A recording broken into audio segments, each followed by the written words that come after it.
And so, to Robert Redford, a name guaranteed to cause female twin pagodas to heave with emotion, while their owners wonder why, in the poker game of life, they too couldn't have been dealt a Robert Redford instead of the paunchy Rex slumbering in front of the telly. Mr. Redford came truly to prominence in Butch Cassidy and the Sundance Kid in 1969.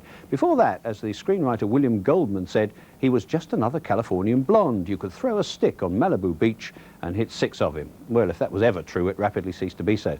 By the mid-70s, he was America's most popular box office attraction, with a list of hits including The Way We Were and The Sting. In 1980, he won an Oscar, not for his acting, he's never got one for that, but for his directing of Ordinary People, a domestic drama starring Donald Sutherland and Mary Tyler Moore.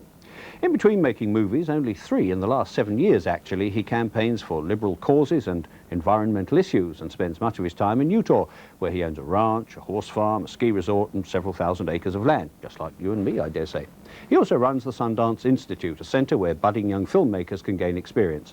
And this, he says, does him more good than psychoanalysis. Recently, we saw him supporting Meryl Streep in Out of Africa, and soon he'll be popping up again in Legal Eagles, a romantic comedy thriller in which he stars with Deborah Winger. The American writer Gloria Steinem recently visited him at home in Utah, and this is the result. What's different about doing comedy? What do you miss when you don't do it? Well, I don't think there's a lot different. I mean, if you're an actor, you should be able to do both. There's not a lot different in doing comedy unless you do a certain kind of comedy. If you play the situation and you use yourself, it shouldn't be a whole lot different. And also, it's not anything really new for me. Is it true that this character was based on you partly? That is, that there's some klutziness in you that means you also lock your keys in the car and bump into things? Absolutely. A lot of that's autobiographical. A lot of it was improvised. The ideas were improvised, taken from personal experience. It's true, yeah.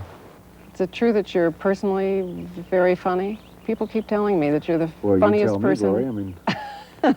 Well, I'm waiting for you to do something. Did you do elaborate practical jokes? Oh, yeah, that I love. That I love. I do. Oh, April Fool's a big day. I don't want to talk too much about it because too many people get cued in, you know? But I do like it. I like kidding people. To me, that's a sign of affection. And sure, but being funny is I think it's a natural thing. You either are or you aren't. It comes out of situation. But that's kind of a new Redford, no? Well, I don't people think don't so. Expect I mean, that I imagine some people do based on what, you know, shows up on the screen, but for me, it's not. I mean, you know, I got to live with myself. Politics is more than just running for election. Politics. His comedy is subtle, too. This is a nice moment with his screen daughter, who is about the same age as his own younger daughter. Then what's sexual politics? Sexual politics? Well, that's when you have, when sex is, Who would you count as your role models? I mean, Paul Newman has gone... He's too old. He's too old? I'd like to find somebody, a contemporary. How do you feel about being 49? And having a daughter who just got married? I felt good about that. I mean, I guess I'll have a delayed reaction, you know, like an accident.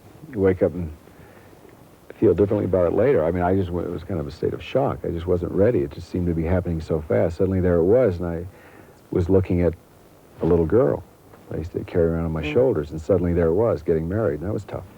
Well, they went on to talk about why he founded the Sundance Institute. So I was always very attracted to the idea of regional film, regional stories being told dramatically and entertainingly. And it seemed like there wasn't enough opportunity not only to tell the stories, but for talent to develop to tell the stories. So starting a process here whereby new filmmakers could come and work without the pressures of money and the other pressures that exist in the mainstream seemed like a good idea. And then to ask of my own business people to give up their time on a volunteer basis to help and to learn in the process seemed also like something possible. So what we really did here was to recreate the whole filmmaking process for these filmmakers to go through, kind of like a rehearsal workshop period for their projects, and then help get them made. And if that could work, we would hopefully increase the standard of film storytelling and increase product to people. Do you feel like you can give the experience that you've had to other people? Well, it's really more, it's not teaching, because it's not a school. It's an experience. It's a work experience, and whatever is learned through the work. And I suspect there is teaching. I mean, it's an informal teaching because you impart some information you have or some knowledge you have or skill to somebody else, and how they receive it. I mean, that exchange, I guess, is a form of teaching. But there's no preaching, or there's no, this is the way to do it. In other words, it's not a school. It's what do you need, what do you want to work on? And then we try to help them. But they do it. Well, what are some of the really satisfying moments for you? Well, to see a project made, I mean, to see a blend of opportunity and talent and experience lead to a project getting made that would not get made. And to feel, you know, for me, it's pretty personal. I mean, go down there and to feel the feelings that I feel and the kind of harmony that I feel. You can get mystical or spiritual real fast talking about this stuff, so I'll resist that. But no, don't resist that. It's a good feeling. Say what it feels like. It feels wonderful to go down there and to feel that energy and the camaraderie and the harmony that exists down there. That's very special to me. There are 2 points in the process that we feel are the most important. One is the script, and the other are the actors. Every time I start off in a part, it's different because of the circumstances, the people I'm working with, the director I'm working with, sometimes even the script. I think actors are probably, by and large, the most misunderstood element of the filmmaking process. And I don't think actors themselves understand each other any better than anybody else, but...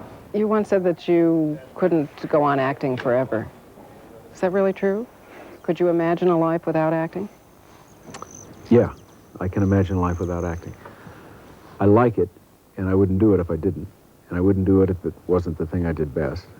But I can imagine a life without acting.